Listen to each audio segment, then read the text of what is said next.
Relocating to a new city or state can feel very overwhelming, but here's the truth. It doesn't have to be if you have the right plan in place. That's why in this video today, I'm going to be going over the ultimate relocation guide for you, packed with tips and strategies and what to avoid in order to make your move successful. Plus, I've included a free relocation checklist in the description. So now let's jump right into it. All right, tip number one is to research where you want to live. Now, for a lot of people, they already have a job that is relocating them to a different city or state. But if you don't already have a job that's relocating you and you want to stay within the industry, or maybe you want to do a whole new career altogether, you have to start with researching where you want to live first. This step goes way beyond just browsing on Zillow and Realtor.com for homes. I want you to do a deep dive research into what different cities, what different states you're thinking about potentially moving to.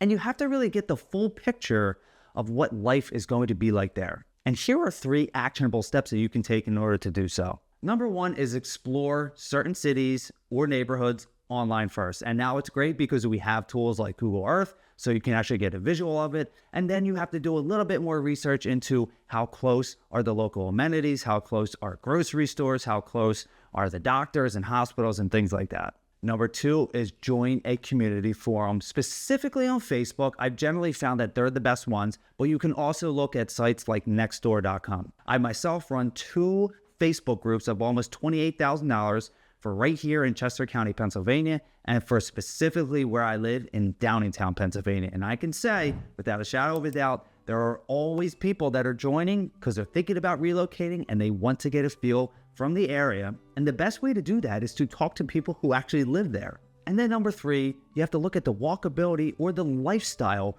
you're going to get depending on where you're going to relocate to. So if you like to walk to coffee shops, if you like to walk to the grocery store or local farmers markets, then you're going to want to pick somewhere like a town or a borough because that option is available to you. But if you live in a more rural area, you could be driving 20, 30 minutes or more just to get to a local grocery store. Now, I worked with clients before who were relocating from upstate New York, and they wanted to be a little bit closer. They didn't necessarily need to be able to walk to all these things, but they wanted to not drive like 30 minutes to get to it, right? So they settled on an area that fit all of their needs, and you can get all that here in Chester County. Tip number 2 is visiting before you commit. Now, you can go online, you can look at all kinds of pictures, you can look at all kinds of videos, but in order for you to really get a good feeling of where you're moving to, you have to see it in person. If it's feasible, plan at least one trip to your new area before committing to a home or an apartment there. Here is a pro tip: make your visit count. So there's a very, very, very, very good chance, right? Close to 100%, that if you're relocating to a new area, especially to buy a home, you're going to be working with a local real estate professional. So really rely on them. A great real estate professional is going to help you not only just find a house, but get a good feel for the area in general, right? So do yourself a favor. Find someone that's really great that can help you, that's going to guide you along the way. If you're visiting here in Chester County, you can check out places like Longwood Gardens. And if you're hungry and it's an absolute rite of passage, you got to get yourself a cheesesteak from somewhere, right? The closer to Philly, the better, but there's always good cheesesteaks, even here in Chester County. Tip number 3 is to analyze what your commute time is going to be. Now, a lot of people overlook this, right? They just don't think about it because it's not one of those things that's really important. But in the long term, it is really important because if you're moving to an area like here and you get a job in Philly, right? You're going to be driving 45 minutes to an hour and a half, depending on the time of day and then depending on where you find yourself relocating to.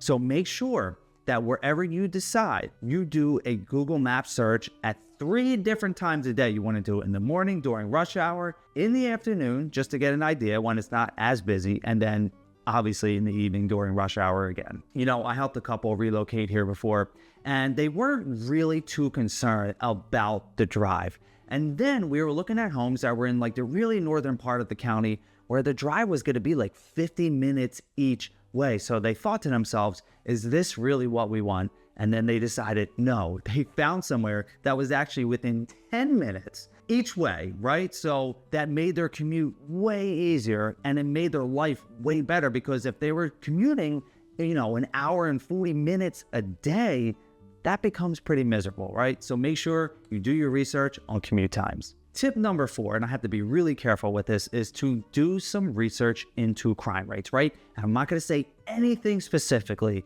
about where I live, because I am a licensed professional and I don't want this to come off as steering you in any way, shape, or form. But wherever you're deciding to move to, just look at what the local crime rate is. Use tools like City Protect or check with the local police department for crime stats. And obviously you're going to be visiting the area as well, so you can really get a good feel about what it could potentially be like for you. Tip number 5 is checking the cost of living. Now, a lot of people overlook this, but here's the deal. If you're moving from an area like where I live out to California, where the taxes are significantly more, the cost of living is significantly more, groceries are more, all that stuff is a lot more, you have to take that into account, because you can see, like, okay, am I going to be able to float myself with this new tax bracket that I'm going to be in, with the state tax and the local tax, and again, the cost of groceries and gas, right?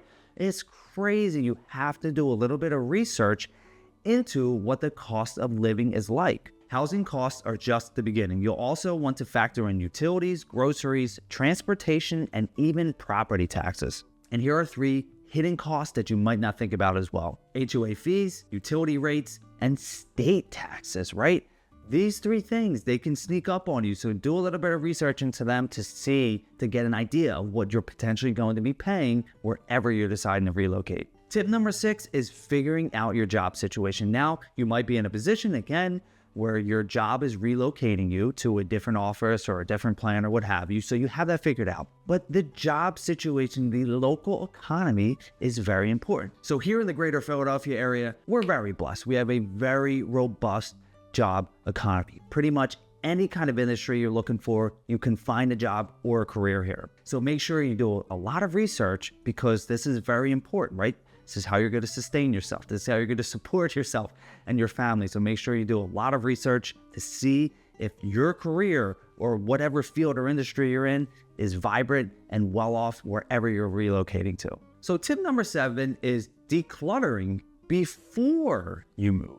Moving is the perfect time to declutter. Be ruthless about what you pack. Every item you take costs time and money to move. Here are a couple steps to help simplify this process. Number 1 is start early. Again, it's never too early to start, right? Just start room by room, start packing things away, break it up into what you want to keep, what you want to donate, and maybe even what you want to sell. Number 2 is use the 1-year rule. If you haven't used it in 1 year, there's a good chance you don't need it and you can get rid of it. Number 3, get good moving boxes, right? This is going to help your life. And if you get a great labeling system in place, this is also going to help you and streamline the process. Tip number 8 is have an emergency fund. An emergency fund is your safety net for unexpected moving expenses. Aim to save 3 to 6 months of living expenses before you move. There's nothing worse, right, than potentially running out of money making a big move. So do yourself a favor. As much as you possibly can, start stowing money away so you have an emergency fund, because you just never know what's going to happen, especially in a real estate transaction. You can have your home sold where you're at. You can be under contract and ready to settle on your new home in a different state 1,000 miles away. You pack everything up, you go there, you drive there, you fly there, whatever you do, and then you find out that for some reason the deal falls through, right? And if you don't have a backup plan or an emergency fund to get through it, it's going to make your life really difficult. Tip number 9 is packing strategically. Packing is about more than just throwing things in boxes. Again, you have to label everything room by room and keep an essentials box with the items you need immediately. There's nothing worse than going to a new area and not having the essentials, right? So if you pack strategically up front, you're going to have everything you need for the first night or 2 nights in the car that you're driving in, right? Because if something happens, and God forbid something happens, and you hire movers and the car breaks down, or something happens, it gets stolen, right? Who knows? Anything could possibly happen. If you don't have essentials for a few days, it's going to make your life really difficult. And tip 11, you want to update your address and all other accompanying documents. Once you have moved, update your address with USPS, the DMV, and voter registration. Look, many states let you do this online. For the DMV, for the most part, you have to go in person, and I know it's such a headache, but if you do this, like if you set a plan to do this within the first week or 2 weeks, or even behind that, right? Before you even make that move, you want to make sure that you update all this stuff because it can be such a pain in the butt and you don't want to go through that. Now, part 2 of this video is avoiding mistakes. Mistake number 1 is underestimating the emotional impact. Now, this happens all of the time, no matter what. Moving is very emotional. I don't care who you are, moving is very emotional. I know this. My clients that I have worked with know this, and you have to be realistic, right? And understand it's going to be very emotional. It's going to test your patience. It's going to affect your daily life until everything is over, but don't underestimate it. Make sure that you're solid. Make sure that you're talking to people. Make sure that you're letting people know that you need help when you do. Mistake number 2 is rushing decisions. Buying the first house you see might feel tempting, but it's almost a recipe for regret. Don't just go with the first thing because you feel like it's going to help you and make the process go a lot smoother. Do not rush decisions. Make sure you lean on your support network, your support group to help you along the way. Mistake number 3 is forgetting the weather. So if you're moving up to here to Chester County, you have to understand that it gets really cold in the winter and it gets hot in the summer. And especially if you're moving from a very warm climate like Florida or like Texas or Arizona, you're not going to be used to the winter weather because it gets really, really, really cold. So make sure that you don't forget the weather. From searching neighborhoods to avoiding costly mistakes, you now have the ultimate relocation guide to make your move stress-free. And if you want to know the 5 best reasons to move to Chester County, PA, make sure that you click this video right here. I'll see you in the next one.